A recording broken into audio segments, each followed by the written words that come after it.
Welcome to the Quaintrelle Podcast. Meditation doesn't have to be sitting still and having an empty mind. The journey is such a beautiful thing because we are all on a journey. You want to make sure you have some kind of distribution plan, or at least have an idea of it, because you can make this really amazing film and it only gets seen by your family and friends. Old Hollywood is still intact. Every horse runs hard, but when they win, and they know it, they've got this little sass about them. It was pretty rough. I had to go into the water and with my med pack, swim to the beach, treat these guys, put them on my back, swim out to the helo.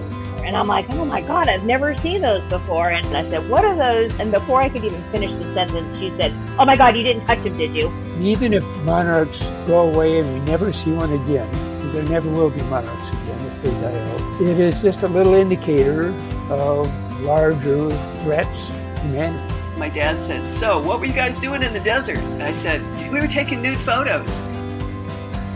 Hey everybody, welcome back. I hope you had a great week since the last time that we got together. I have such a fun episode for you today with my friend Michelle Thompson, who is a soprano. We've been friends since we took a college course at El Camino College and ended up on a study abroad program to Austria, Germany, Italy, and the Czech Republic, where I had the pleasure of listening to her sing several times. She has got a gorgeous voice when she sings, but you're going to notice it right off the bat that she has really worked on her voice. She has the clearest, most beautiful voice. I'm completely jealous of it. Just to give you a little bit of background, she has a bachelor's degree in music performance from UC Santa Barbara, a Master of Music degree in vocal performance from the University of Colorado at Boulder. And she's also an affiliate instructor of voice at the Metropolitan State University of Denver. She is one of the most talented, hysterical people that I know. And in this episode, we're going to cover all kinds of things: music, beautiful opera music. She's got such an amazing voice, and balancing parenthood and passion and careers. And, you know, speaking of voices, the struggles of accepting the changes of aging, specifically in terms of losing notes that were formerly attainable and the physical effort aspects of singing. And speaking of voices, the struggles of accepting the changes of aging gracefully. We all struggle with that, but it's very unique to singers who notice the changes in their voice. We're also going to laugh a lot. Michelle has some really great stories. So please grab a cuppa and join Michelle Thompson and me in the company of friends, talk, and joy. Now that school is out for us, we're just kind of, hanging out, doing laundry, the fun stuff. Otherwise, I get this. Where are my shorts? Where's that one tank top? I don't know. It's kind of nice. It's almost like getting a whole new wardrobe when you finally get the time to do the laundry and it's been a while. Yeah. It's just like, wow, okay, I don't have enough hangers for all this stuff. Right. Our oldest, actually, she does her own laundry. She puts it in the wash and dryer, which she should because she's 12. And our younger, Anna, she's getting it, but it's like you have to tell her. But other than that, we're just, it's warm and we're just hanging out. So you have warm weather. I am jealous. Yeah. It's like in the 80s, but then in the afternoons we get thunderstorm and rain and lightning. So it's a little bit like a monsoon.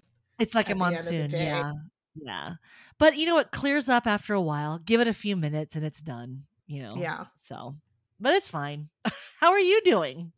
Oh, good. This time of year, everything ramps up. You've got the weddings, the graduations. And so it's been pretty busy with the family. Sophia is going to graduate. And she's going to have one AA and 2 ASs. Oh, yay. That's so cool. Well, congratulations. Thank you. Thank you. I know. I'm like, what? Wow, that's really cool. The last time, well, I don't know if I saw you after I had the baby. You were at our baby shower for Lucy. Yes. Yeah, that's the last time I saw you. Okay, so Cameron was Both of them. Yeah, I would have had both of them by then. Mm-hmm. My husband was like, how do you know her? I was like, oh man, we went to Europe together and then we just stayed friends. Right? Europe was such, I was just thinking about that on the way home. What a great adventure that was. We were like so young and we show up there. There were 79 of us. Oh my gosh, really? Yeah, it was a huge number of students that went, and it was all music and history majors, and it was amazing, all of the places that we went to. So I saw so many of your recitals along with everybody else's. You got to play in palaces. I believe it was a palace like in Prague. Yeah, it was Prague and Vienna or Liechtenstein. It's one of those. I know I sang twice. I remember one of them was Vienna or Salzburg. It was an amazing trip. Do you keep in touch with anybody else from that trip? No, it's just you. And I kept in touch with a lot of people from that trip for a really long time afterwards. And then, you know, everybody just kind of starts drifting a little bit further and further. And the next thing you know, you're not keeping in touch with anybody at all. I did the same. I can't remember what his name was. He was a tall guy. Jacob, I think was his name. But he was also at UC Santa Barbara with me. And I went to a party with him once. And then that's it. And I, like you, I stayed in contact with a few people and then life went on. And I think, you're the only one that I kind of stayed in contact with. So thank God for Facebook. I know that's really been the glue that keeps me together with a lot of people throughout my life. And then the other thing that I noticed is that we're just randomly friends with other people. Yeah. Like Megan and Susie. Well, Susie and I went to school together. And I remember asking, how do you know her? Like a long time ago. And I think you guys are cousins? Yeah, well, sort of. So here goes the long. And you know this from the Filipino background because you've got a really big family and everybody's connected somehow, you know. Here goes the Hispanic background. So my cousin married a guy named Raul. Raul is Susie's brother. So I call her my cousin, but you're close. Related that way. Yeah.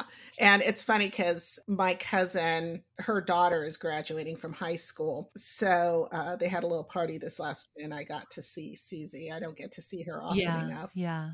Oh, that's so cool. And then I just looked on Facebook again. And how do you know Sean? Oh, Sean. So my kids, you know, he's the owner of Martin Performance Horses. And my kids rode at the barn. That's how we got to know him. We saw him every weekend for probably 10, 12 years. Wow. He lived across the street from us for a while. So we kind of grew up together. Oh, really? Sean and his parents and his sister. And then they moved. I saw him on Facebook. I was like, oh my God, that's Sean. And so I told Sandra and we were just laughing. It was like, how are your mom and dad? And yeah, we all grew up together. Oh my gosh. It's a small world. Such a small world. But LA was really small. Yeah. I mean, consider like you always run into people you know or... Everybody knows. Oh, I know. Everybody. Every time I go home, I'm like, okay, I'm gonna run to Albertsons. Wait, do I at least have a chapstick on? I'm gonna see somebody. It's so true. I do not leave the house without makeup because it's like I know I'm gonna run into somebody and I don't want to look like hell. Yeah, like hell. That's like the cat just dragged me. That's how I feel when we go to In and Out. There, I'm walking through the parking lot. I know somebody in the drive-through. It's so true. But we're excited to come home next week. Oh, that's my right. sister's oldest is graduating from high school. I can't believe I know. And I told my husband, I was like, not Vincent, right? It's Vince. Yeah, he's graduating. Oh my gosh. So he was the firstborn, first grandchild on the Diggs side, my first nephew. So I was there when he was born. I mean, I wasn't in the room because I don't want to be. And I remember going into the room when he was born. I was like, there's a lot of blood in here. Okay, I'll see you later. I'm never doing this. Oh my God, Sandra, are you okay? Okay, bye. We'll come by tomorrow. But so he's our firstborn, and so before I was married and had kids, I would fly out there to help babysit Vince. So I was always around, and so I'm like, to Bradley. I'm like, oh, I need to go and watch him graduate. You have to. You have to. Answer definitely second moms. Oh, yeah. Yeah. So we are driving. We're heading out on Monday and then come back and do the same thing we've been doing. Actually, we're busy. We've got stuff to do music wise. I am singing at the end of July with Boulder Opera in their Wagner recital, which I never, ever, ever thought I would sing his repertoire. Because as I went through school and studied voice and opera, I was always singing the Italian operas or the lighter, the lighter stuff, the lighter Mozart and Puccini's. But the older I'm getting, it's interesting the change in my voice. And my voice teacher, she said, well, maybe you should look at some heavier Puccini, heavier Verdi, lighter Wagner. And so my friend who actually runs Boulder Opera, she's like, would you want to do it? I'm like, let me look at the score and see if I can.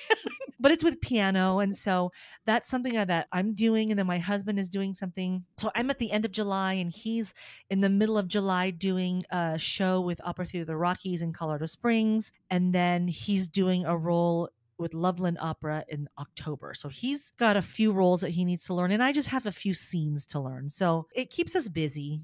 And then the girls are busy with stuff too. So, but it's always good to keep singing. You're a soprano. I just want to ask, with your voice changing, what is it that you're noticing? Because I know this is something that a lot of singers talk about is like, I either can't hit those notes or now I can hit notes that I wasn't able to back then. Right. For me, it's not singing the high notes that I once had when I was 27, 28, or even 30. I feel like I still have the high notes, but at one time I had, Queen of the Night high notes, like E, F, all that high stuff. And now where I am in my age and going through second puberty, probably, my voice has shifted. And even my voice teacher said, well, with your having children and just your hormones and your age, everything is starting to shift downward. So for me, I've lost a few high notes, and it's also harder for me I have to really deep breathe when I sing. I really have to focus on just breathing. And so it's been a struggle. It was a bit hard, especially during the pandemic when we weren't doing a lot of singing. And when everything kind of lifted, music kind of came back and we did some singing in church, or I got offered a role and I did opera scenes, and I had a really, really hard time singing high notes. And I thought it was just being out of shape because I wasn't singing. And then when I finally had a lesson, she was like, "Oh, Michelle, I'm sorry, kiddo, but it's your hormones, it's having kids, it's your age." And so I've had to really work at that. And I've also had to accept that now at my age, my voice is changing for the better. For a while I was kind of bummed, but I have to kind of tweak everything and relearn how to sing high notes. And it's better because I had to sing all semester long because you have to demonstrate for your students. And I did a lot of singing. So I stayed active. And so it's getting better, but it has shifted. And it made me cry for a while. I can imagine if, you have a favorite opera that you sing. And I mean, Queen of the Night. Wow. Did you do the coloratura? Yeah, I did it when I was in grad school, my master's program at CU Boulder. I was cast as Queen and I did it once, and it was really scary, to be honest with you, because it was the year my mom died and I was not going to back down because I was like, I'm going to do this. And I did it. But it was hard. And I had those high notes, but that was all pre-kids. I was late 20s. And so I still had all that flexibility and all those high notes. Now there's just, I cannot do it. Vocally, physically, I can't do it. I can't. But that's okay. Right. And I even notice, and I'm not a singer at all. I've never have been a singer. I mean, it was funny because I remember this one time I was in church. And my friend Enid came up to me and she's like, we're going to start a song. And I go, oh, okay. Because I thought really she was going to start it. And she pulls out this music and I go, oh, Enid, I can't sing. And she goes, oh, no, come on, Sil. Everybody can sing. And I'm like, no, seriously, I cannot sing. And she's like, no, we're going to do this. You're great. And so I'm like, all right. And I started singing, and the look she gave me, like, like, are you kidding me? You must be joking. And I'm like, no, this is my voice. It's horrible. Oh my God, that's so funny. It was really funny. I'm like, I told you I can't sing. But I do notice that even with just my talking, like I'm really nasally now that I've gotten older. I'm trying to figure out how to get rid of that. Like, there's a lot of different things, like you said, that goes on. Mm-hmm. You see it on your skin, right? I know. And it's like, I wish all of this was a little bit higher, but I know. We don't really think about what's going on inside. And I think our voices are the best indicators of, there's stuff shifting in there too. Yeah. I had a conversation with my husband because he's got a doctor of musical arts in vocal pedagogy and vocal performance. So I pick his brain sometimes, and I ask him, because they don't have kids. So I said, does a male voice, does it get lower? Does it change like us females who are getting older and the aging process? And he said for him, it feels like his voice has gotten a little deeper. It's not as easy to sing the higher notes anymore, and he's 51. So I think it just happens with age. But then I think there are also some opera singers out there. Like I have a coworker, she's a lighter soprano. She's, older than me, but I think she still has high notes. So it could just be the way we're built, the way we're born with our voice. I don't know. I mean, it's an interesting process. I just have to learn to accept it. Like it's really hard for me to accept that my voice is constantly changing. And I have those moments where I'm like, why can't I sing that high note? Why can't I sing that B flat? And it's, maybe I'm not breathing deep enough. And then I start to panic. One day I was working on this opera. I was Leonora in Verdi's Il Trovatore last year, and I could not get the high note.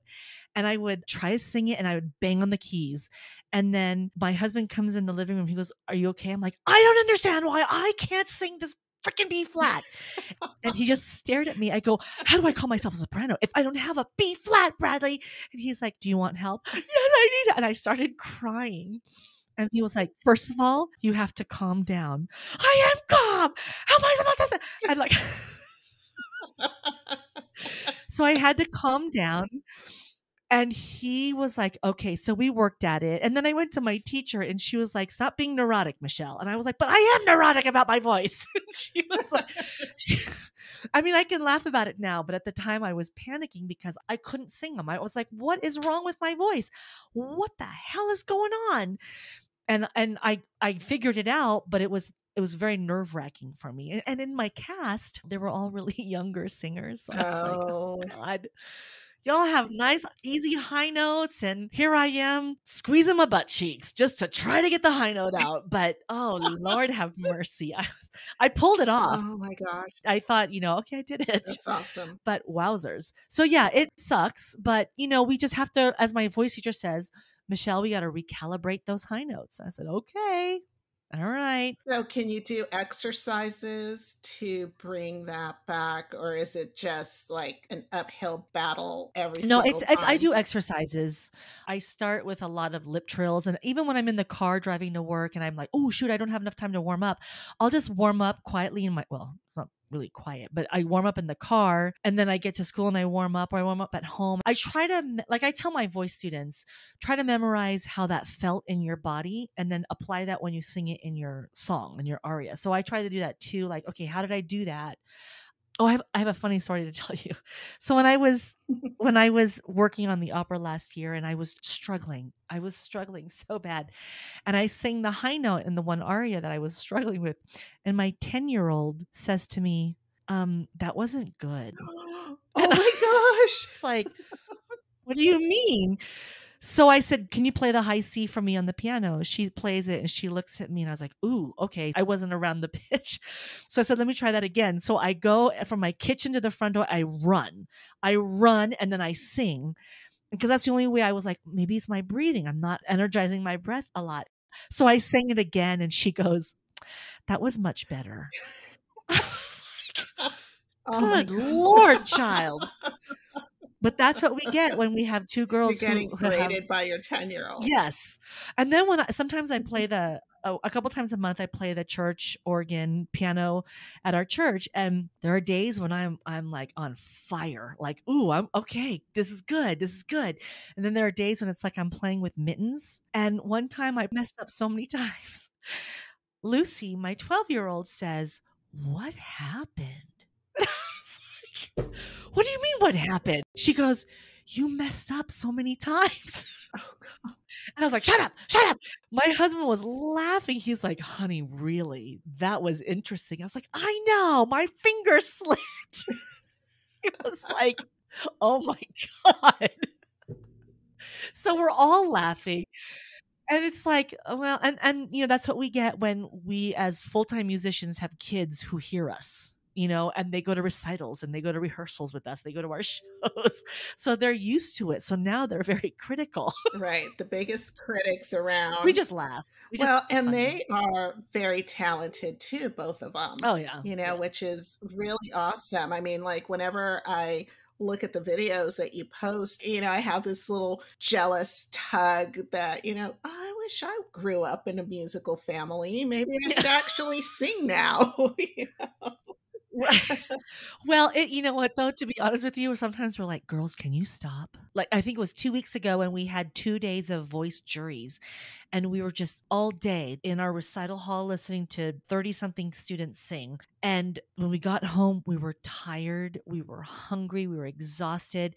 And what do we hear? We hear the clarinet, we hear the piano, we hear the recorder, and then we hear singing. And I finally was like, girls, can you just stop just for a few minutes?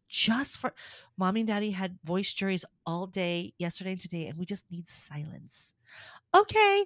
And then just a few minutes, and then all of a sudden we hear more singing, and my husband and I, we just look at each other like, oh my God, please stop. It's like, okay, we'll be quiet for a few minutes, and now we're going to play Jupiter. Oh, I know. But we don't want to stop them. But sometimes we're like, girls, it's just a lot of noise going on. Like we have the piano. Lucy practices, and then she's like, oh, maybe I'm going to go to practice the clarinet. And then sometimes Anna, our 10-year-old, gets a bug up her butt and whips out the harmonica, or she takes the drumsticks because we have a drum pad, and then she starts beating on her, like the music stand. And we're like, oh my God, stop. But at the end of the day, it's funny. Like, it's funny to us, but sometimes we're like, can we just have silence just for like 5 minutes? That's all we want is silence. But it's fun and they love it. I think it's probably creating a lot of really good memories. And I think it's good to be in an atmosphere where you have that kind of musical noise, actually. It's not just the TV going on, right. And that creative spirit too, because, that's where all of that's coming from. So that's pretty cool. It is. Like yesterday, Lucy had her friend over, and we had a few friends over just for a little bit. And the 3 girls were busy doing something, and they put on a show.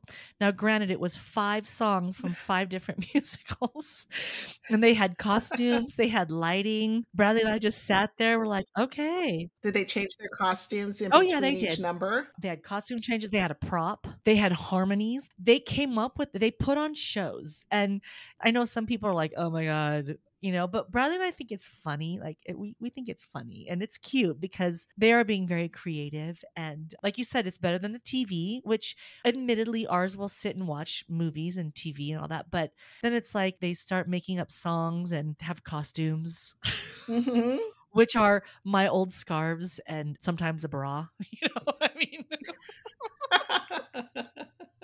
We just go, can you just and the high heel shoes, right? The high heel shoes. Sometimes the cowboy boots. My husband's cowboy boots come out, and Anna puts a pan on her head, and we just go, all right, okay, make sure you put it back. That's cute. It is. It's fun. That's cute. Those are really cute ages too. I mean, it's kind of like where they start getting to know what they want to do when they grow up. And yeah, I think just this exposure to music, I actually had gotten the kids into playing the piano when they were young because I had read an article about how music affects the brain and intelligence and, math especially. Yeah, yeah. I remember when we were in that honors music class with Bill? Dr. Bill? Doyle. Yeah. Yeah, with Bill Doyle. He had said that, I don't know, in the very early times, music in Greek, Roman times, you could not be a musician until you had shown a proficiency for math. Oh, yeah. For arithmetic, because there's so much counting and understanding tempo and rhythm that requires you to understand math. And I was looking at this one study, and it was showing a PET scan, and it showed this one part of the brain that is only lit up when you're reading music and playing an instrument at the same time, or reading music and singing at the same time. And that just somehow provides a much deeper connection with logic and your ability to, more on the math side, was this article. And it was quite long ago. And I've noticed that my kids are like way smarter than I am. So maybe it worked. No, I how do you know that? How do you do that? Well, it's interesting because like I find it, because sometimes when I'm bored here at home and I'll start just taking a Mozart sonata book that I don't have a lot of piano music of, classical, but the girls are in piano lessons. And sometimes just to keep my brain active when it comes to piano playing and sight reading, I'll just sight read a piece. I'll try to work it out. It's like a puzzle. That's how I see it. It's like a puzzle for me. And it's fun when I can figure it out. But I'm no pianist. I didn't study piano, but I can play. And so I think it makes you work or like really think about what's going on the page. And it is math, but to me, it's like a puzzle. Like, oh, what is that? Okay, okay, let me do that again. 1, 2, and 3. I have to figure it out. And it's kind of fun for me in a really nerdy way. Yeah. It's like, yeah, it's very nerdy for me to just, I want to sight read that. I want to do that. I want to do that, and I think Lucy's getting to that point. Like she wants to learn. She has to realize, you have to practice. And same thing with Anna, our 10-year-old, who doesn't practice, but she just wants to get it. She doesn't have the patience. She just wants to get it. But it's like, you have to practice, guys.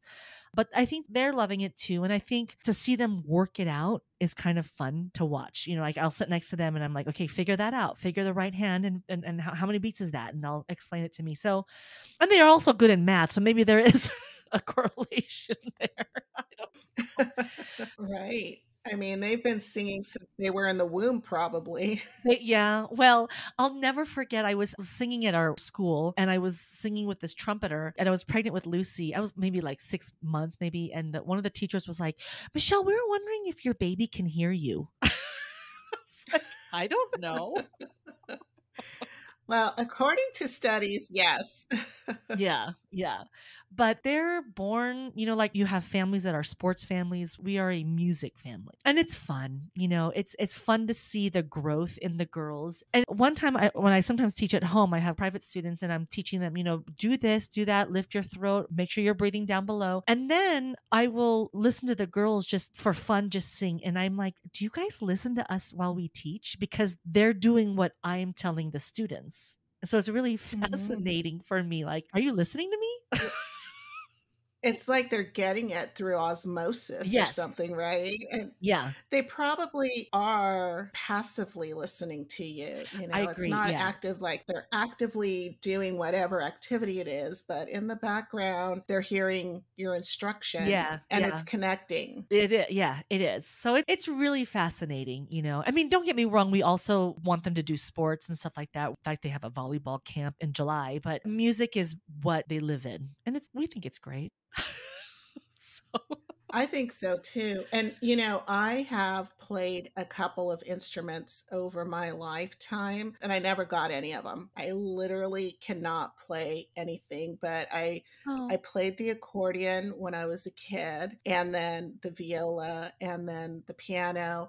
And then I learned how to play over the rainbow on the ukulele, which was really hard for me to do because of the way that your hand has to strum. Oh, yeah. The strumming, I had no clue about that ever. Like I'd never played a string instrument before. other than the viola. But every time I hear somebody say, like what you just said that Lucy does, where she starts to play the piano and then she goes and she gets the clarinet and then she decides that she's going to bang on the drums. Yeah. And then she sings, it's like, oh my gosh, that it's such an incredible concept to me that I can't grasp that personally, but I can love it when I see it. It's just like, wow, this is so mind-blowing and so beautiful and so amazing to me that I just I get lost in that, when other people well, it was amazing to me too. Both my husband and I, even when they were younger and they were singing, when Frozen was a big hit and they were singing it. And I'll never forget one time we were in the car and of course we were listening to Frozen, and Anna, our 10-year-old now, but I can't remember how old she was, but she would sing it and she wasn't quite on pitch. And so Bradley and I were like, we're noticing Lucy's, getting closer to the pitch. Okay, that's great. Anna, not so much. And one time we were in the car and she's trying to sing Let It Go. And she was singing it with gusto. Like we were like, yes, but she wasn't in tune. When we were done, she goes, I am almost there, right? I'm almost there. And we were like, so close, Anna, very close. Just a little bit higher, but she was what, 3, 4? I don't know. But they, it's just in them and it's great. And do we want them to go into music? We don't know, because it is kind of a hard life. To struggle, and you're going to have so many no's, but they love it. And we don't push them to do anything. We just, do you want to do it? Yeah. Okay. No, I don't want to. Okay. Okay. Yeah, that's what you have to do. Yeah, it is. Now, did you grow up in a musical household, or how did music become your thing? We did. So on my mom's side, I know that my grandfather in the Philippines was a musician, as well as his siblings. So all my great uncles were musicians. They all played guitar, the clarinet, and I can't remember what else. I have a picture actually of some of them. Ooh. And so a lot of my aunts and my cousins, we all sing. I had a few cousins that were in Miss Saigon and Rent. So they lived in New York and Canada. And my one cousin and her husband, they lived in Stuttgart and they did Miss Saigon there. So my family is mainly big in musical theater. I'm the only one that ventured into classical. And so I have the formal degrees for that, where my cousins all can sing and play the piano and play the guitar. A lot of it is by ear, but I'm the one that can, okay, give me your sheet music, I'll play it. You know what I mean? So yeah, so I did grow up and I did play piano. My mom put me in piano lessons at 5. So we grew up with music as well. So yeah, it's in us, and my sister too, but she won't sing. Oh, I bet she's got a beautiful voice too. She can sing, but she's human resources. She's very serious. Yes. Yes. So yes, I did grow up in a musical household. My dad, not so much. My dad wasn't into music, but he was supportive. I mean, I had piano lessons every week, and every time I sang somewhere, they were there. And so I just thought it was natural for me to go into music. It was what I loved to do. That's how it happened. What was it about the opera that you liked so much? It's funny, I didn't really like it at first. I wanted to do musical theater. I wanted to be a Broadway singer because that's what my cousins did. And that's what we kind of grew up listening to, watching them. My one cousin who's my age, she was in Annie. She was in Saigon. She was in South Pacific. And I wanted to do that. And actually, it was when I started studying at El Camino. I was in their private voice lessons, applied music. And that's when I could not grasp how to sing musical theater. And so when I started with another teacher, I can't remember who it was, and I thought, oh, maybe my voice is better at this, at classical. And so I just kept going that way, singing the Schuberts and the Mozarts and the Schumanns and, all of these wonderful classical art songs. And then when I got to UC Santa Barbara, I was introduced to sopranos and the opera. And I thought, oh, this is kind of cool. I like it. What I love about it is, this beautiful music where you act and have, keep up your technique and stamina, but you get to be somebody else for like 2.5 hours. Yeah, that's really cool. You get to sing this beautiful music and try to tell a story, whether it's in Italian, German, English, French, whatever it is. But I came to love it the more I studied voice. And I thought, wow, that was so cool. I love that. So I really didn't get into opera until my undergrad, because I was like, oh, that's boring. But the more I studied, the more I listened. And I had a friend that would say, oh, listen to this aria, Michelle. And we would go to the library and put on a record. And I would say, oh my God, I want to do that. And I would go to my voice teacher and can I do this? And he's like, yeah, you can try. And I just experimented with my voice and listened. And I was like, I want to do that.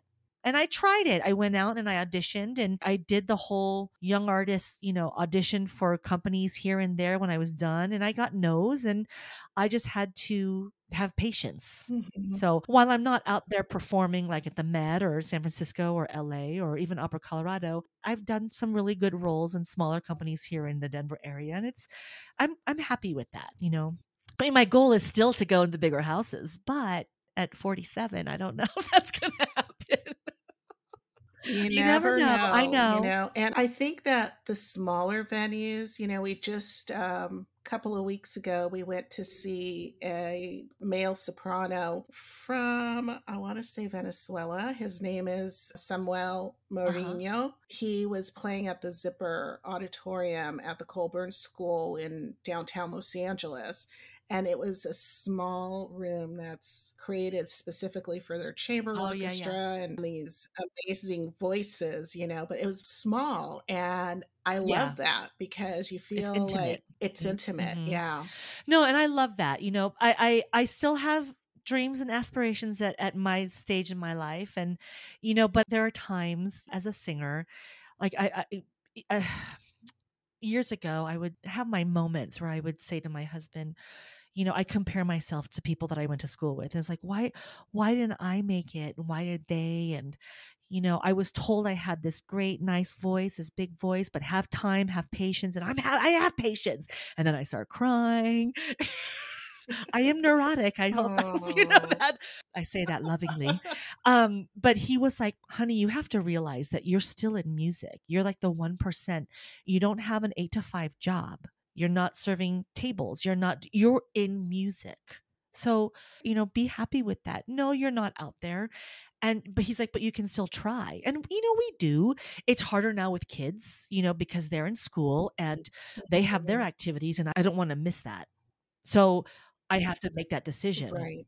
And if I have rehearsals, I'm very aware of, okay, if I have a conflict, I can't do that. I can't do that rehearsal because my child has something. And so they're very understanding, but I still have my dreams, I still want to try to strive for that. And so, when I go out there and sing my opera scenes, with Boulder Opera in July, I'm going to give it my 1000%, hoping that somebody in the audience goes, oh, wow, she's pretty good. Let's hire her. Right. Right. I've always thought that your voice was amazing. From sitting on that rooftop at Stiegelkeller in Salzburg, and we're all just, sitting there having beer, and you're creating this beautiful melody with a couple of the other singers that went with us. And it was just Oh, wow. Yeah. gorgeous. I remember strangers coming up and saying, I wish that I could sing like that, Yeah, yeah. or people just came over and sat near us so that they could listen Yeah, to you. You did a Gershwin recital out here one time, and it was, I kind of want to say it was like over by the Greek Theater. Best. Oh, yes. It was in Glendale at the library. My husband and I, Yes. yes. Oh my God, that was a long time ago. And that was A while ago. that was really spectacular. And Oh, so I've always thought that you've had an amazing voice, and well, thank you. you're welcome. I think that there's just certain professions that are just like really saturated. You have to just go and go and go. But Oh, also, yeah. I think that there's Yeah. some luck that goes along with it, like people who have the amazing voice that you do and the talent that you do. I know that you've done, Santuza, Yeah. Leonora. Yeah, that was that was last year, and that was the one that was really hard. It was hard. That one was hard, but yeah, it is a lot of luck, and and it's also a lot of hard work too. Like there are times when you're like, God, I worked really hard on this, and why didn't I get cast? Or maybe it's just I'm not the right look. or you're not the right voice type, because there's so many sopranos. I call myself a soprano, but people will say, oh, I'm a lyric soprano or I'm a dramatic. I don't like to categorize myself because I don't want people to be like, well, she calls herself a dramatic, but she's not no dramatic, I just say I'm a soprano and I can't sing that or I can sing that. I can tell you what I can sing. But it's a lot of hard work. And, I feel like for me at this stage, I've done a lot of good things and it's exciting. And if this is where I end up, just doing a lot of local stuff, that's fine. I think I've come to the conclusion, it was a couple years ago, that this is good, Michelle. You have daughters too. They're my number one priority. So it's like, I don't want to be that absent mom that, I'm off somewhere in New York singing something and my child has a starring role in a musical. I don't want to miss that. You don't want to miss that, definitely. No. So yeah, it's a lot of hard work. And I think, some will say it is some luck or you're at the right place at the right time. For me, I just try to work really hard at it and really come in knowing my music and being a good colleague and having fun. Having fun and really enjoying what you're doing is the biggest payoff. That's what keeps you coming back every time. What are some of the favorite roles that you've been cast in? I love doing Liu in Puccini's Turandot, which was years ago. I love that one. That one was a lot of fun. I did it a few times. My most memorable was I did Violetta from Verdi's La Traviata. And it was that one. Let me explain how that happened. So I was asked to audition. There was 3 of us sopranos in the area here that were asked to audition, and he gave it to another soprano. And I was like, okay, that's fine. But I don't know, it was like 9 weeks before the production, the show, the director emails me and says, hey, Michelle, so-and-so's pregnant and she's due around that time. Do you want to do it? And I went, oh, can I have my score? He goes, no, because it's semi-staged with the orchestra. And I went, can I get back to you? Can I think about it? So I called my voice teacher and I said, oh my God, what do I do? She goes, you can do it, but you got to eat, live, and breathe that role. So I took it and I learned that entire role in 8 or 9 weeks. Oh my God. And Bradley, my husband, was like, I don't even know. I'm still amazed how you did that. And I literally, every moment I had the score in my lap. I was at the piano. I was listening to it. I was walking to the rhythm. I'd walk into work and I was listening to just singing it in my head and walking in rhythm. I looked probably stupid, but whatever. But it worked. And so I did it. And then what was so memorable about it is I was newly pregnant. I had just found out and we didn't tell anybody. And so Violetta dies at the end, right? I spoiled that, but she dies at the end. And I remember at the intermission, I was like, Bradley, I think I'm starting to get sick. Oh my God, my stomach. He's like, okay, drink some Coke. Because I read that caffeine or Coke will help you feel. And so I did. And so I thought, oh my God, I'm really going to die on stage because I feel sick. Like I'm going to throw up on stage. Oh my God.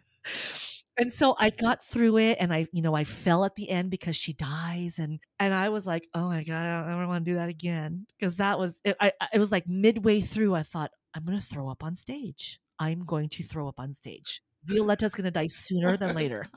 That would be the worst thing. Oh my God. It was fun. And then I really liked Fiordiligi from Mozart's Così fan tutte because that was a comedic opera and it was a lot of fun and I loved her music. I love her arias and they were hard, but I loved it and I had a lot of fun. So I would have to say Fiordiligi was probably my favorite, but I don't have a least favorite, but Santuzza, the one you mentioned earlier, I was cast in that, but that's not necessarily my voice type. Oh. When they cast me, they're like, do you want to do it? I'm like, yeah, sure. Okay. And so I think it was just, I wanted to sing, I wanted to work and maybe that sounds like desperation, but I just wanted to get out there and just work, and I took the role as a way to practice on my acting and my drama, my emotional acting on stage, because it was very emotional. Like the music is beautiful. And while it didn't really show me off vocally, I really had to work at my acting and my emotions, on stage. And that was what was hard. So my favorite might be Mozart, but I love them all. I find them all to be very challenging. We'll see how Wagner works out. Oh my gosh. I think it's going to be great. You know, when you said that Bradley suggested that you drink a Coke, I thought you were going to say that it started gassing you up, because it's funny. I mean, like, that's one of the things where just before we came on, there's some Cokes in the fridge. And I thought, oh, I'm going to drink one of those. And I'm like, no. Oh, yeah. No, I mean, I they say to not drink any caffeine while you're pregnant, but I think I needed the bubbles. That's funny. I needed something to get me through that last act, because the nausea just was kicking in. And I thought, oh, sweet baby Jesus, get me through this. Let me die gracefully. Let me not puke on stage. Amen. And how many of those shows did you have to do, or was it just one night? I think it was one. And I'll never forget the one guy that was the father. He said to me at the end, he goes, I don't know how you sang all those high notes at the very end when you had all that bigger singing at the beginning. And I was like, I prayed a lot, but nobody knew that we were pregnant. So I was like, oh God, I just prayed a lot. Wow. And Bradley just kept like on the side, because he was in the opera as well. And he kept going, are you okay? Are you okay? I'm like, oh my God, I don't know. I don't know. He's like, oh it's almost done. I'm like, he goes, just breathe. I'm like, I am, but oh my God, I'm going to throw up on stage. I got through it, but it was, it was rough. It's so ironic that the soprano that had originally been cast was not able oh my God, I didn't even think about sing that. because she was pregnant, and then there you are singing pregnant and dying because you're and pregnant. She was about to give birth. I didn't even think about that. That is I just think the whole thing is so funny. It is. It's really funny. You just reminded me of when the kids were little. I did a Nutcracker with them over at the Warner Grand Theater. And during rehearsal, I was watching Clara doing her 6,000 spins, just spinning around. I think it's the Dance of the Sugar Plum Fairies or something. And I could just hear her, we're behind the curtains there in the back, and she's spinning and she's going, oh God, spin. Oh God, spin. Oh shit, spin. I'm going to die. Spin. It's just... That is so funny. Not ballerina-like, and it was hilarious. Goodness. And when you were just telling me that, how you felt doing Violetta, it just reminded me of the same thing, except for you were actually in front of an audience. Yeah, I really did. I was not acting for a while there. I thought, I'm gonna throw up. Come on, Michelle, come on, just breathe. But I pulled it off, and then when we were done, I was like, can we go get something to eat? Like, I felt like I needed something in my stomach, and then I was like, oh God, maybe not. Maybe not. I just need to lay down. But yeah, and that was up with Opera Fort Collins, so we had like a 45-minute drive. Oh my gosh. So I was like, oh God, I just want to get home. You're like, not the windy road. Stay off the windy road. Right. I can laugh now. But it's been fun and an experience, even singing while pregnant. I'll never forget, I was singing the first time with Colorado Springs Philharmonic. I was singing this Beethoven, and I was visibly pregnant. I think it was like 7 months. And I was on the side, and my husband would be like, he would rub my belly and go, wake the baby, wake. And I'm like, stop it! Because she would kick. And it was one of those dresses. It wasn't very fancy. It was, a very simple gown. But if she kicked, because it was Lucy, I was pregnant with Lucy, and if Lucy kicked, you could see my belly moving because she was kicking. I was like, oh my God, I have to walk on stage and she's kicking. And then he was laughing. Oh, yeah. But, when you're big like that, it's really funny when they're moving around. Oh, yeah. Did that affect your singing? It did. Would she move around when you sang, or did that seem to calm her? She kicked a few times. I remember both girls did, because I was singing up until I would go into labor, because both of our girls were early.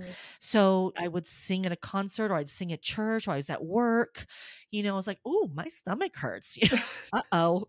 I had a coworker who's a dear friend of ours, and I was pregnant with Anna, and I was maybe 2-3 weeks out, and I go, I'm having some pain. He's like, well, Michelle, I can deliver your baby here on the floor. I'm like, yeah, no, I'm good. I'm going to the hospital. Like, I love you, Gene, but nope. But she kicked a lot. Both girls kicked a lot. And it's funny, I found it very easy to sing while being pregnant. It was afterwards where I struggled, because everything was loose, and I had to really work at all that. And, I with Lucy, I had a hard time bouncing back because I was scared. I was like, what's going on? Why can't I breathe? And with Anna, I thought, Michelle, give yourself time. You just had a baby a week ago. We're good. And then everything kind of came into place because I stayed singing, but singing while pregnant was actually a lot of fun. It was easy because I couldn't tuck, some of us singers like to tuck, or we don't want to show our belly. Well, I'm sorry, my belly's big, so I have to. There's no choice. There's no choice. So I'm just going to sing and sing. Oh my God. That's so funny. If you had some advice for any students, up and coming students or anybody who wants to learn how to sing and get into either Broadway or turn into a rock star, pop star, or do opera, what would you tell them? I would tell them to have patience, because maybe some people happen overnight, but it doesn't happen overnight. We have to work at this craft, especially with singing, because there's so many people that want to make it into this business, it seems like. You got the American Idols, you have The Voice, you have whatever else is out there in the pop world, but then you also have opera and musical theater, and that's highly competitive as well. So what I tell my students in the college world, and even the young ones that I have, you've got to have patience, and you have to want it, and you have to have that thick skin, knowing that you're going to hear a lot of no's. If you really want it, you're going to work at it. If you get a no, allow yourself to get mad, cry, throw something, drink a beer. That's what I did when I got my nose. I cried. I remember doing a competition, and my husband was like, Michelle, that was the best I've heard you sing. And I didn't make it to the finals. And even the patrons were like, Michelle, you were robbed. You should be there. And, I had to keep that. It's okay. Hey, I had so much fun. I got in the car. I cried. I cried. Why did I, and my husband like, I know, honey, I'm hungry. Let's go get a beer. And that was my way comforting myself, was let's go eat and have a beer. And so I did. We cried. And then I thought, okay, I'm going to allow myself to get mad. And then the next day I'm going to say, you know what? Stop. Let's get going now. Let's figure out the next year. Let's figure out what we want to do next. How do we fix this? And so I would just, have patience, but you have to work at it. It's not just going to happen overnight. It's a lot of hard work. And the thing is, and it's funny because I have some students that are like, I thought singing was easy. It's like, it is, but you also have to know how to sing correctly so that you stay singing forever. You got to make sure you're singing on pitch. And then you also have to know what you're singing about. You don't want to just sing about love and then you have this like sad look on your face. And people are like, I thought that was a love song. You know what I mean? Right. Like I have a student, I gave her the Schumann. It was basically, she was singing in German saying, Mother, Mother, I love him so. And because I love him so, my love for you is stronger. And I said, I want to see more emotion behind your eyes. Right now, you're just kind of staring into space. I want to feel that you're saying, Mother, Mother, I love him. But it's like you need to know what you're singing about. So that way you're telling the story to the listener, because we can sit there and listen to a nice voice. But if it's just a boring performance and there's nothing behind it, then that's not fun for us. You know what I mean? It's like, if you're singing about, losing a loved one, let's hear that. Let's see that. And sometimes if you're using your past experiences, it makes it, in a way better, because you're saying, oh my God, I love this person, he or she is gone, and we feel it. So it's a lot of hard work. And so my advice would be, have patience and keep working. When you stop crying, this is what I say to myself and my students, when you stop crying from that no, that means maybe you should stop singing. You should stop trying. When you're not so nervous, maybe it's time to be like, you know what, I don't think this matters anymore. But that's just my opinion. I can sit here and say, oh, I got a no from a company that I auditioned for. Oh, it's okay. It's okay. But little do you know that I go in the shower and I cry because I'm so bummed that I didn't get it and I thought I did well. You know what I mean? So it's like you have to have that thick skin. You have to have patience. You have to have the want to do it, because, it's a tough world. opera, musical theater, pop, whatever, country, whatever genre it is. It's a tough world, you know? So the day I stopped crying is the day I stopped trying. You know what I mean? Well, and you have to have that balance, right? You have to have the thick skin, but you still have to put your whole soul out there at the same time. You do. You do. It's that stage presence that I think you were talking about, especially people who are trying to get into classical music a little bit more as listeners or as audience members. We don't always understand what's being said. And, Right. you know, like for me, when I'm listening to opera, even though I might be able to understand if it were just spoken in a regular cadence, like a regular conversation, I'd be able to understand some of those words. But now they're being stretched out into these nebulous notes, you know, and I'm like, I don't even know what they're talking about, but I'm seeing the action and I'm like, okay, yeah. You know, there's something serious going on here or, you know, this is super lighthearted and they're just like really, you know, joking with each other. And that's what we want. You know, like I had this one student, you know, years ago, and she was always so nervous singing. And I said, you know what, we can forgive the technical issues if you just perform. Tell us the story, put some emotion behind it. But then there are also, you know, sometimes we don't want to do that. We don't want to show our vulnerability on stage. You know, we don't want to do that. I have done that.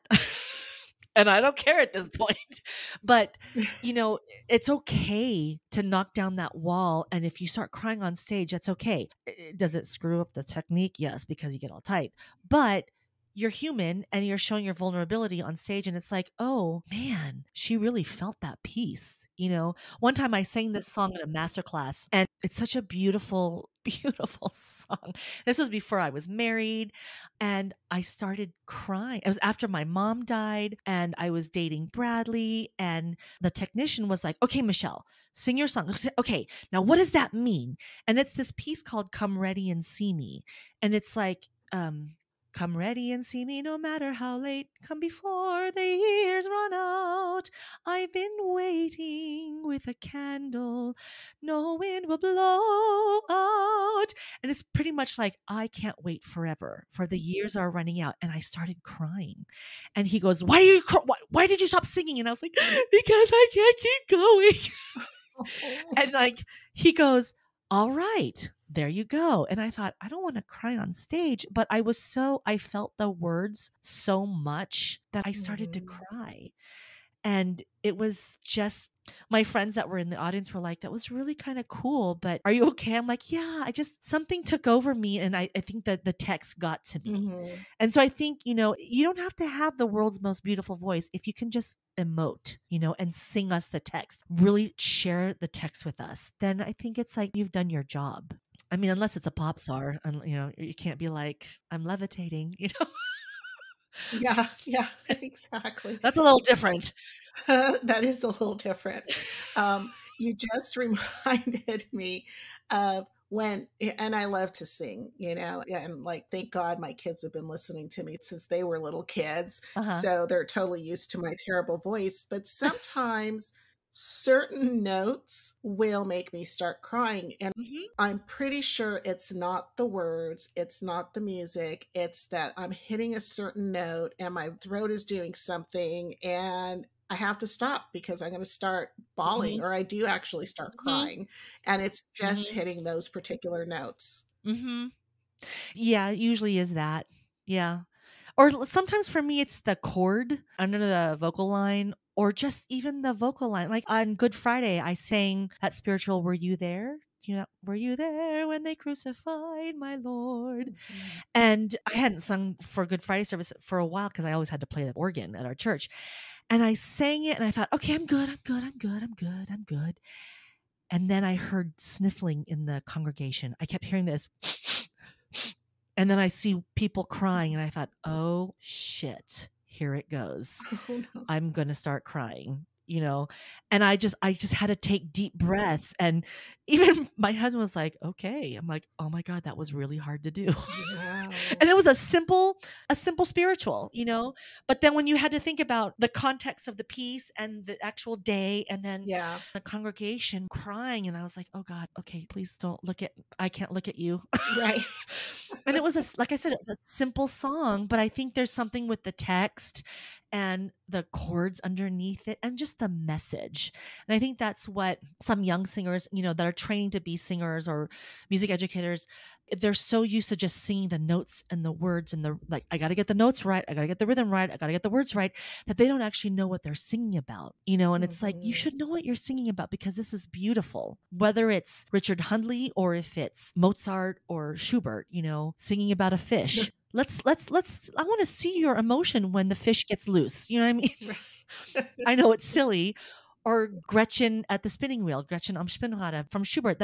She's sitting there and she's singing about this man she loves. Let me see that. It may not be the best voice, but let me see that you understand the text, the meaning behind this beautiful haunting piece. So it's really hard sometimes, but going back to your question, know what you're singing about, have patience, have thick skin. And if you want it, you'll know. So you will do what you can to get where you want to be. And maybe you won't get to the highest level. Maybe you won't get to the Met or Lyric Opera of Chicago or Broadway. But you know what? You tried. And like my voice teacher would say to me, go and audition. Go and do what you can. I don't want you to have regrets. And so I would say, I'm going to go audition just because you never know. That's my attitude now. You never know. Yeah. I'll just go and have fun. I don't get it. I don't get it. If I mess up, I mess up. I'm coming home to my husband and kids. They won't be too critical. I have a good life. And if I get this, it's icing on the cake. Exactly. If I don't, okay, I'll cry a little bit. I'll nitpick. Okay, what did I do wrong? What did I do wrong? Did I do this wrong? Was I wearing the right outfit? Did I do this right? But at the end of the day, and it's for me, I can only say this for me, Sylvia, I come home to my kids. Now, granted, they are critical, like I told you before, but they're still going to be, Mommy, that wasn't good. They're still going to be like, you're home. How was, they're not going to be like, oh, you did really poorly. We're not talking to you today. You did not get that high F. Forget it. I'm making my own dinner and I'm not making any for you, Mom. Mommy, that wasn't good.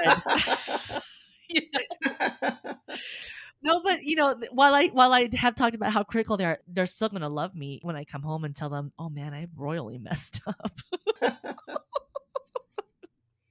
But I think that's good for them to hear and to see because it gives them a more even keel understanding of what life is like, what reality is like. Yeah. We go out there, we try our best sometimes, and we fail abysmally. And you know what? It's okay because everybody does it. It's not like you're the only one that failed today. Or sometimes we go out there and we kick ass on something and the people who really should be noticing the most don't. And so we don't get the part, we don't get cast, or we don't get what it is that we want.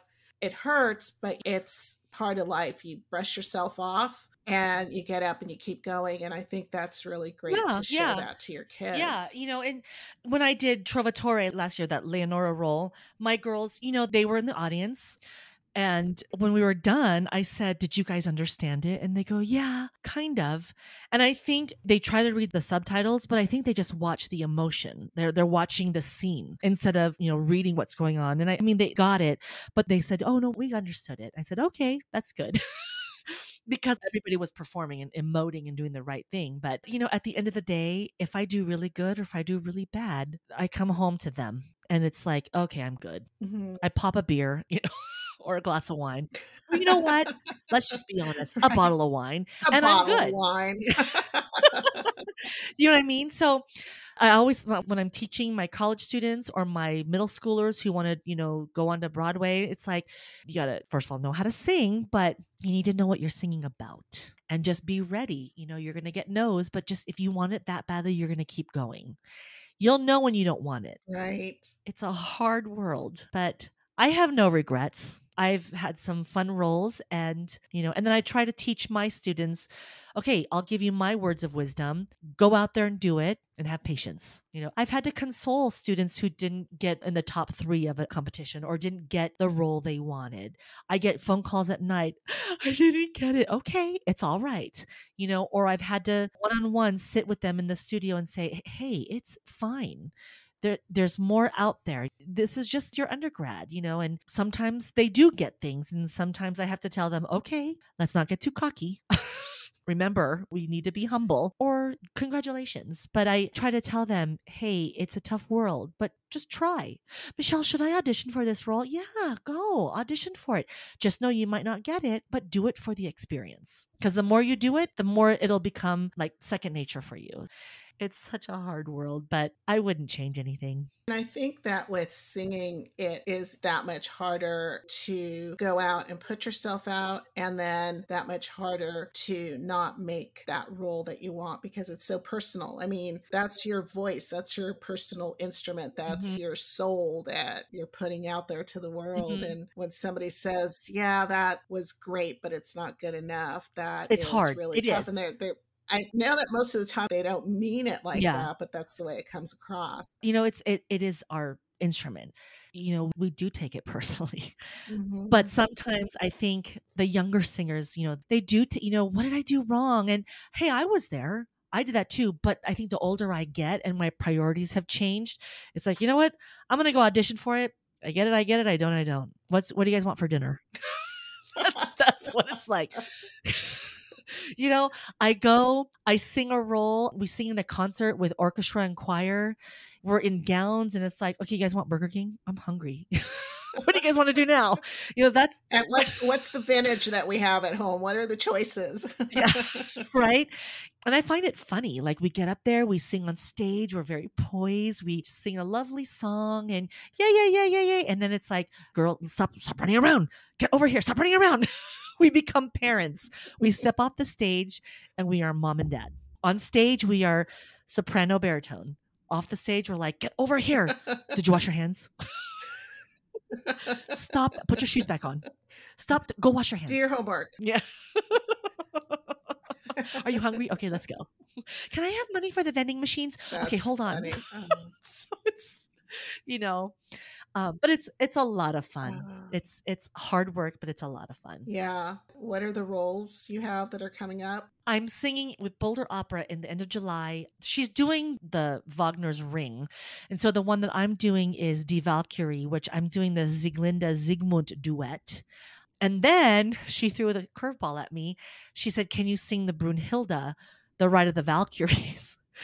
So I was like, yeah, sure, I can do it. Oh my gosh. So that one's hard because it's not in my body yet. Like, the vocal line is not in my brain, my body. So I have to keep listening to it and sitting at the piano. So there are scenes from Wagner's operas, Rheingold, Götterdämmerung, Die Valkyrie, and there might be one other one.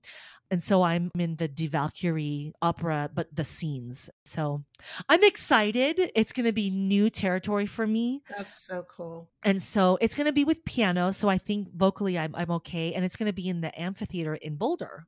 So it'll be fun. I'm excited, a little nervous. I've never sung outside there, so it'll be interesting. But I love the challenge. So I was like, yeah, let me look at it first. And then, okay, I'll do it. And then I sit at the piano going, oh my God, why did you say yes? Because of the challenge. It's because of the challenge. Yeah. I mean, I think that's the most exciting part. You're going to experience something new. You're going to present something new. Yeah. This is something completely, like, honestly, and I probably shouldn't admit this, but I will. When I was studying music history in grad school, we touched on Wagner's operas and listening for the leitmotifs and what's going on in here. And I was like, what? I'm not going to ever sing this. So why should I pay attention? Oh my God, that's so funny. That was my mentality. So yesterday I was telling my husband, I'm like, damn it, I should have listened. I should have paid more attention to Wagner. Where are my notes? Where's that notebook at? I know. I better Wikipedia. Oh my gosh. Because I sang a lot of Italian operas. That's what my teacher would say. Your voice is more on the Italian side. You're an Italianate singer, the bel canto repertoire. I'm like, okay, great. And now that I've gone through second round of puberty at 47, now I'm like, oh shit, I got to look at this now.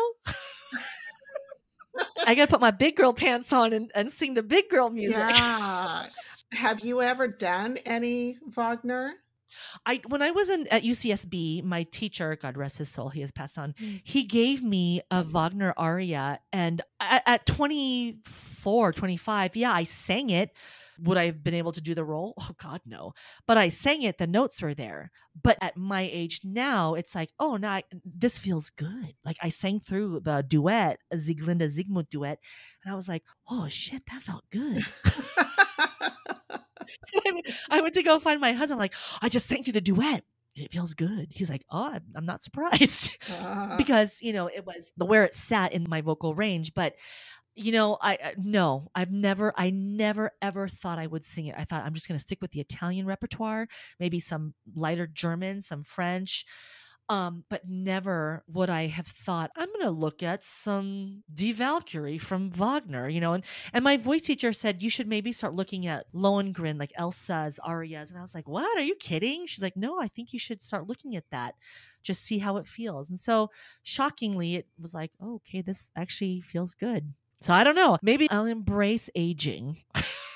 Yeah, well, I think that as long as you keep changing what you're singing and exploring and just being curious about, hey, what can my voice do? And what's this going to sound like? What's this going to feel like? You're always going to have something to embrace is really what I think. Yeah.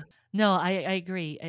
It's a lot of work, like I said, but it's also a lot of fun. Like oh, that was good. Oh, that was not good. Oh, that felt good. I've been experiencing a lot of that, in the studio. Like, oh, okay, that's a little loud, but okay, we'll get there. That's my inner monologue. Is that because it's so new? Because it's something so different? Yeah, it's because it's so new, and because I'm not used to his writing, and actually even his German. I'm like, what? Wow, I gotta look at that. It's like, oh, it does feel good. Oh, wow. That had been my inner monologue the past few weeks. Like, oh, okay, maybe this is where I'm headed. The heavier Italian, the lighter Wagner. But I'm going to have fun. I'm going to have a lot of fun. It's beautiful music, hard, but I'm excited.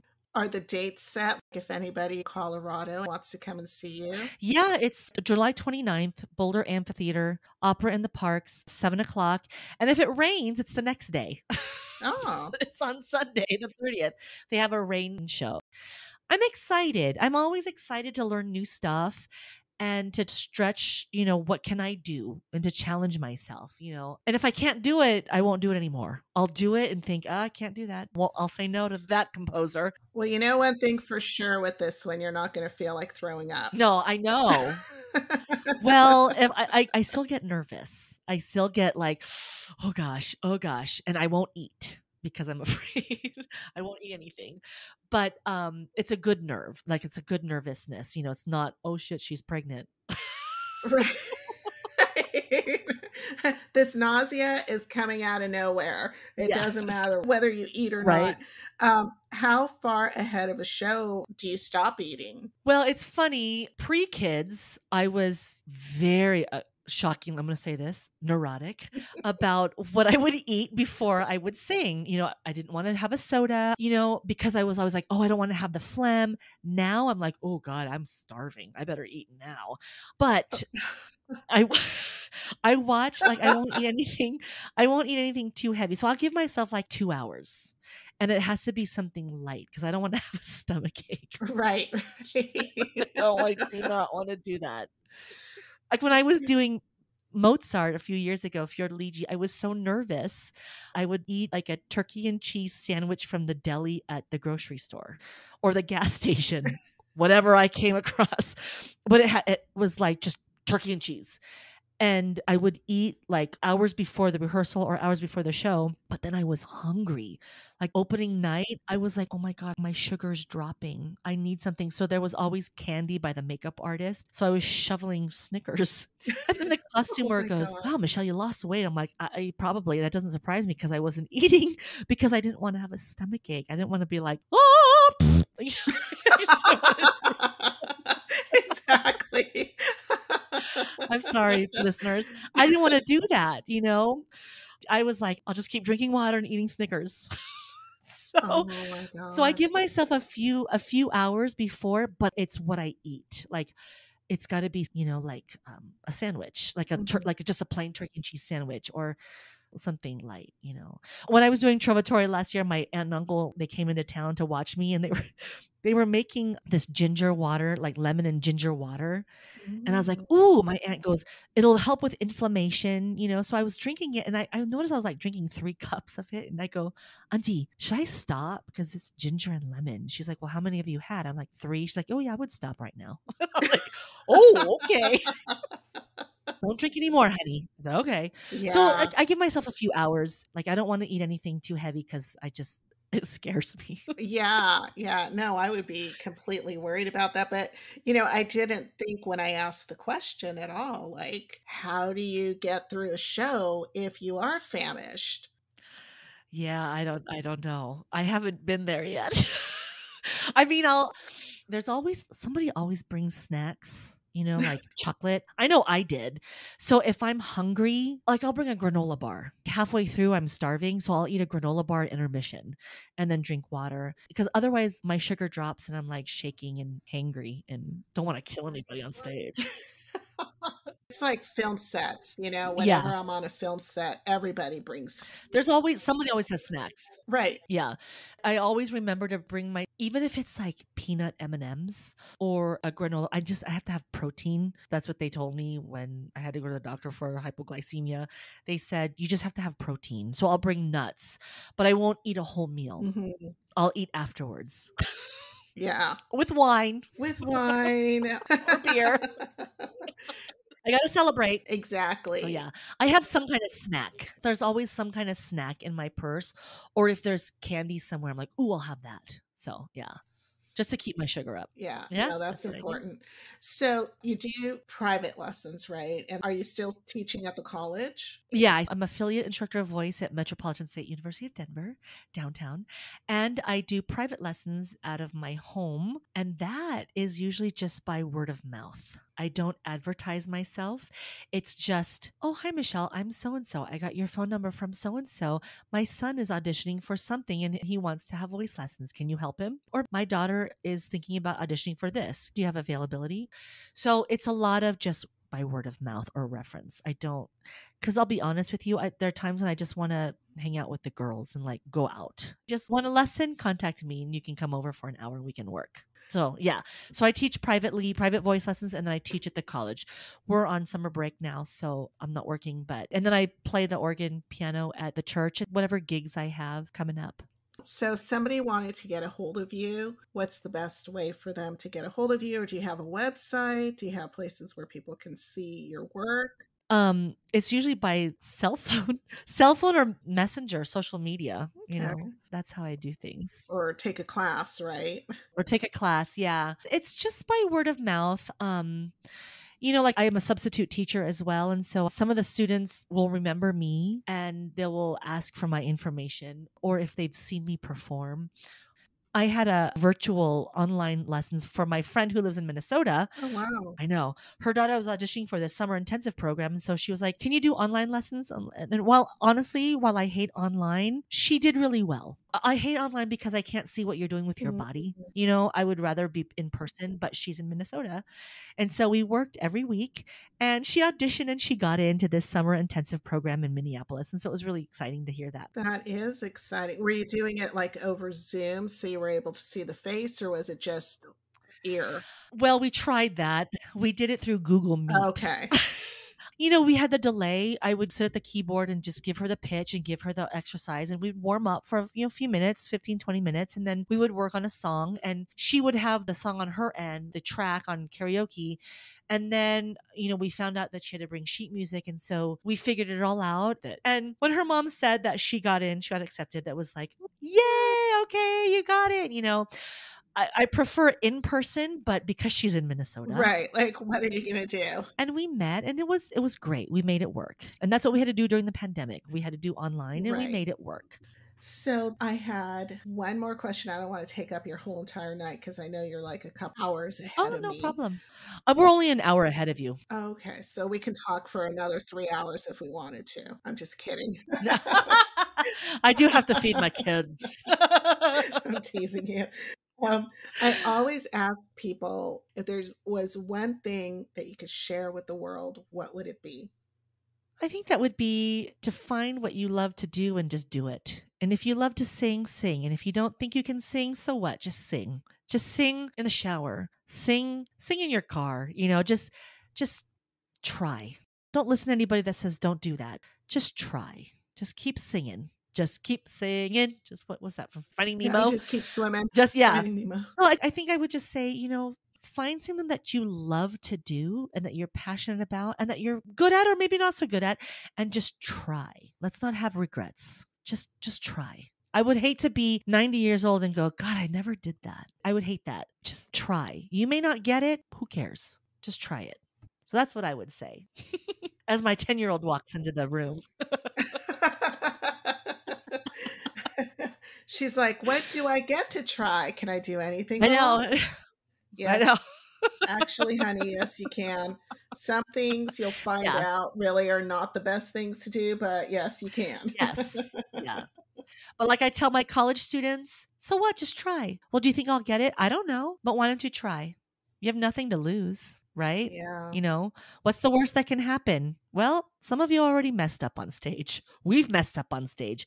Keep going. Laugh about it. Cry about it. That's the worst thing.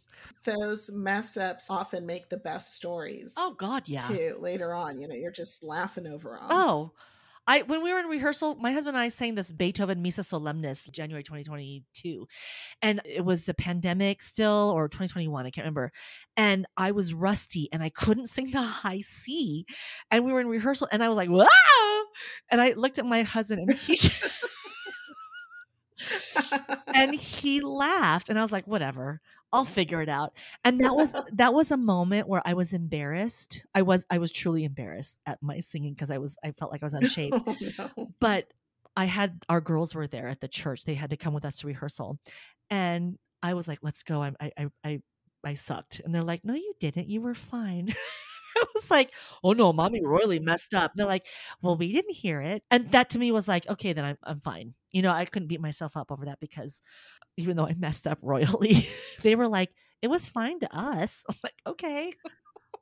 And then I think a lot of times you're your own worst critic. Oh, and totally. You hear things, like you're micromanaging every sound that you're making, every note that you're hitting, every single little thing that you're doing. And you're hearing all of the mistakes, and everybody else is just enjoying the experience, right? So they don't hear it. Yes. But this one was bad. I couldn't quite reach the pitch. And I was like, oh my God, are you kidding? I'll fix that. I'll fix that. And my husband is laughing. Like, he throws his hands up like, oh my God, Michelle. I looked at him. I'm like, I'll fix it. That's so funny. And then we laughed about it in the car. So just keep doing it. You find something you love and just do it. That's what I have to say. Just try it, whatever it is. Put your talents out there, challenge yourself, and live life. And don't forget to laugh. I had so much fun catching up with Michelle, and I hope you enjoyed our talk. She is so talented and hilarious, and she's got such a big heart. If you're out in the Boulder area next month, be sure to catch her performance at the Boulder Amphitheater on June 29th. Who doesn't like Wagner? Also, a huge shout out to Susie, whom we mentioned at the beginning of our talk. She just gave birth to a beautiful baby boy a few days ago, so I'm sending a lot of love to her and her family. Check out the show notes for selected links, and also please keep sending me your questions and comments. I do read all of them, even if I don't always respond. Please take a moment to rate this episode, because your ratings really do help move this podcast closer to the top of searches so that my friends and I can reach more people. I'm looking forward to sharing more upcoming In the Company of Friends talks with you. This coming week, Sophia is graduating, so there will not be a new episode next Monday, although I will probably post a rerun and perhaps combine a two-parter into a single episode. So be sure to follow me on the socials and the .com, all at the Quaintrelle Podcast. That's TheQuaintrelle Podcast. I am MISCELLANEOUS, the Quaintrelle, and until next time, I wish you passion, adventure, song, laughter, confidence, elegance, and